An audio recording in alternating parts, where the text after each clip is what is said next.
अतीक का जो तौर तरीका था वो एक साइकोपैथ का था। जैसे कांस्टेबल को पकड़ा, उसकी पूरी खाल उतार लेना और पूरा लोथड़ा फेंक देना कि हाँ उठा ले जाओ इस लोथड़े को। अतीक अहमद से पहला फेस टू फेस एनकाउंटर आपका कब हुआ? अतीक अहमद को 11 हाई कोर्ट के जजेस ने उसका मुकदमा सुनने से मना कर दिया। जब वो वहाँ की जेल में था बरेली के, तो वहाँ के डीएमएसपी ने कहा कि यहाँ पर ये खतरनाक मुलजिम है, हमारा तबादला कर दिया जाए। उस दौरान कोई धमकी, नेगोशिएशन या किसी तरह की गुहार मत करो या कोई फोन आया हो? शासन प्रशासन अपने पे आ जाए, ये बाथरूम भी जाएंगे तो आपसे पूछ के जाएंगे। शाइस्ता परवीन 5 या 6 साल के असद को लेकर आपके पास लेकर के आई थी, तो उनका आप मेरे बड़े भाई की तरह है, वालिद की तरह है, मैं बेवा न बन जाऊं। हमने कहा इसका फैसला आपके शौहर के हाथ में है।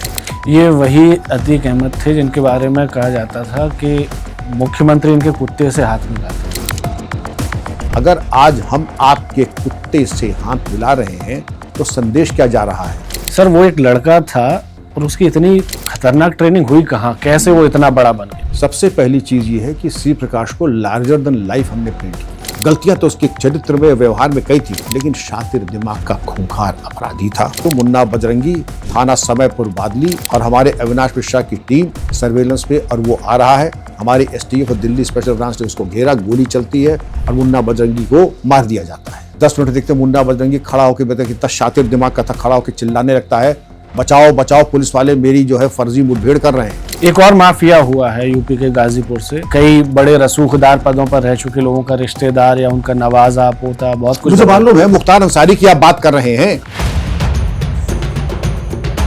गाजीपुर जेल के बारे में अगर आप देखें तब की जो कहावत है, जब गाजीपुर जेल में था तो वहां मछली का तालाब एक बनाया गया था। भाईजान को ताजी मछली खानी तो तालाब से पकड़ के लाए। मुख्तार अंसारी से कभी आपका सामना हुआ? ये कहते थे अगर मेरी हत्या हो तो उसकी पूरी जिम्मेदारी विक्रम सिंह की मानी जाए। यूपीएससी से इन दिनों मुझे बड़ी शिकायतें, बड़ी तादाद में गलतियां हो रही हैं, क्योंकि उन्हें ये नहीं दिखता जो इंसान ठीक से चल रहा है, उसने कागज में खुद को लंगड़ा अपाहिज बताया हुआ है, उसको उसका फायदा मिलता है। अभी महाराष्ट्र में एक आईएएस अफसर पूजा खेड़कर, पूजा खेड़कर जो भी आरक्षण का लाभ ले रहा है उसकी स्क्रूटनी 3 बार होनी चाहिए। महिला या पुरुष जो भी अधिकारी हैं उनके वीडियो डाले, वो अच्छे से नाच रहे हैं, सब सारे अंग ठीक है, और अचानक से उनके सर्टिफिकेट में एक विकलांगता दिखती है और सिलेक्शन हो जाता है। छत्तीसगढ़ के भी एक साहब हैं, 10-12 माइक, मेडल से ज्यादा माइक लगाते हैं वो, और चाहे वो चालान भी काट रहे हैं उसकी भी रील बना रहे हैं। शासन प्रशासन देखते हैं कि औलाद नालायक नहीं होती, माँ बाप नालायक होते हैं। फौज में एक कहावत है, There are no bad soldiers, there are only bad generals। आपके बाल कितने बड़े होंगे इसका फैसला मैं करूंगा, नहीं करेंगे साहब। ये कहाँ लिखा है कि मैं महिलाओं के साथ नाच नहीं सकता हूँ? आप बिल्कुल नहीं नाच सकते। लॉरेंस इकलौता गैंगस्टर है इन दिनों जो जेल में बैठ के पूरा इंटरव्यू दे के चला गया और प्रशासन को कुछ नहीं पता। ऐसी कितनी कहानियां तिहाड़ में आपने सुनी होंगी।